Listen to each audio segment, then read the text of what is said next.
I hesitate even bringing this up because I know it's really not a lot of people, but I gotta tell you that particularly in the comments down below, if you're an Alabama fan and you're watching these videos and you're just like straight triggered because you lost, you gotta let it go. And the biggest thing is you gotta quit talking about the injuries that Alabama had. Everybody knows Alabama had injuries, one during the game and one before the game. Nobody's celebrating that. That is not okay.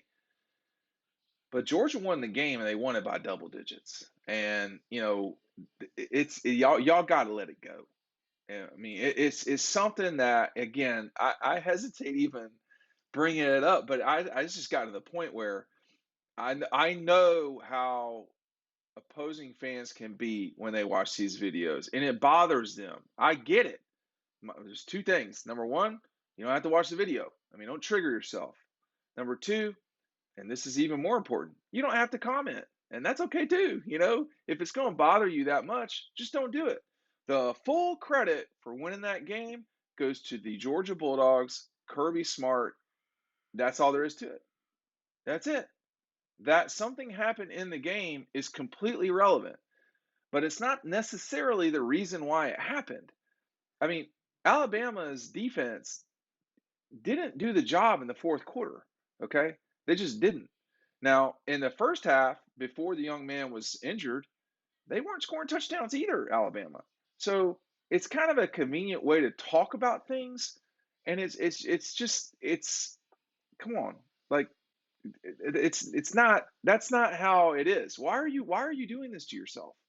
Like, just move it along. Congratulate Georgia. I mean, this ain't gonna be the last time these two teams play. It's not gonna be the last time Georgia beats Alabama. December wasn't going to be the last time, or isn't going to be the last time that Alabama beats the Dogs. We're in this for a while, fellas. This is something that's going to be, it's what it is.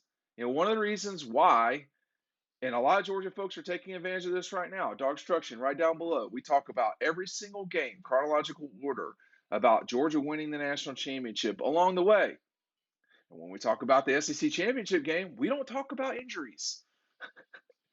Okay, there's no reason to talk about how Dominique Blaylock didn't play basically the entire season because he was getting back from an injury. Arian Smith, Marcus Rosemy-Jack Saint, Kendall Milton, George Pickens, Georgia's best receiver, didn't play the entire season. I just after a while, football injuries are a part of football, and JT Daniels got hurt, the starting quarterback at Georgia. So, I mean, it kind of gets a little old after a while. Tate Ratledge, first play of the game of the season, goes out. Georgia wins against Clemson. Do you think people will be talking about that if Tate Ratledge didn't, win? If Georgia didn't win that game, they'd be talking about Tate Ratledge.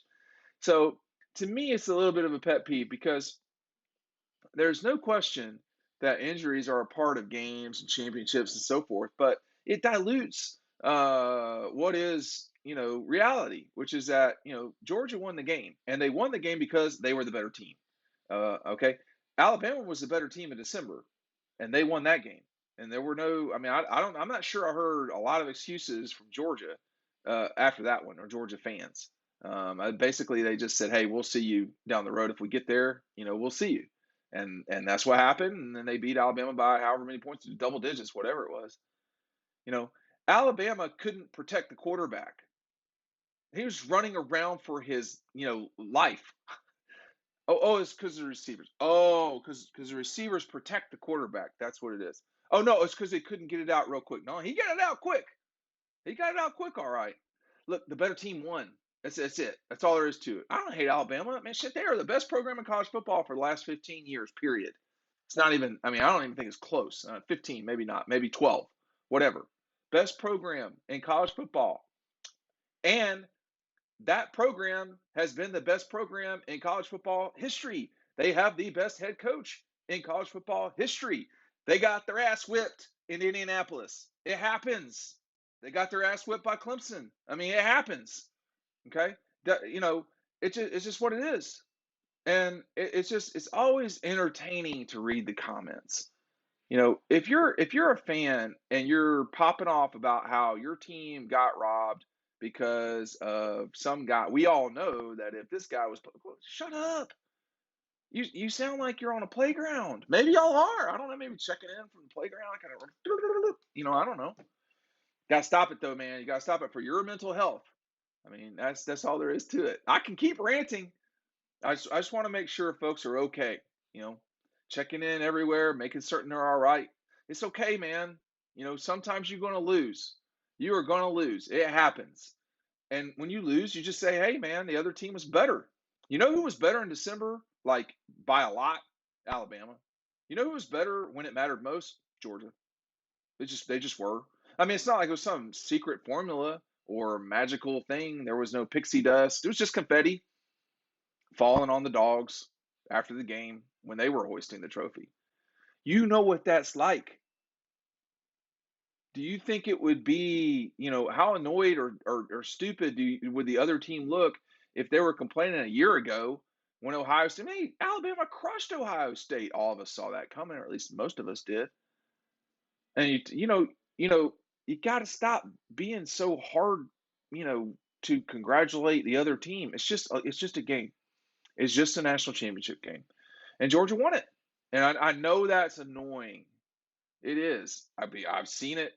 Georgia fans have seen this, a few times. But Alabama fans, they seem to, I just watched Paul's show. You read the comments in this.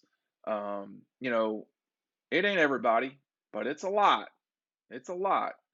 And I just don't know why y'all let it bother y'all so much. But hey, listen, if you're so interested in the dogs, which it seems like you are, you can get Dawgstruction too.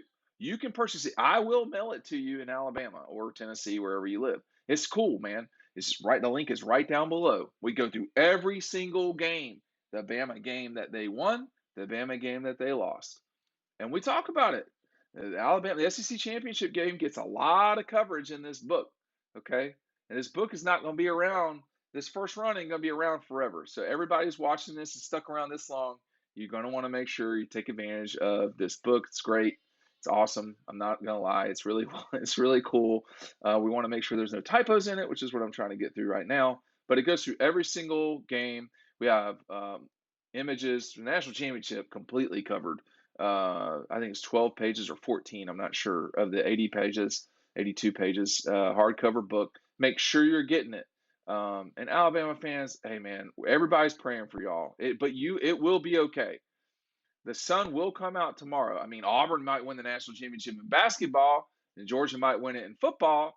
And there may be full blown craziness for a year, but Nick Saban's going to be around for a while. It's a really good program, and Tuscaloosa, no question. But Georgia didn't win because of Alabama injuries. Georgia won because they were the better team. Truth hurts. We'll see y'all over on the website.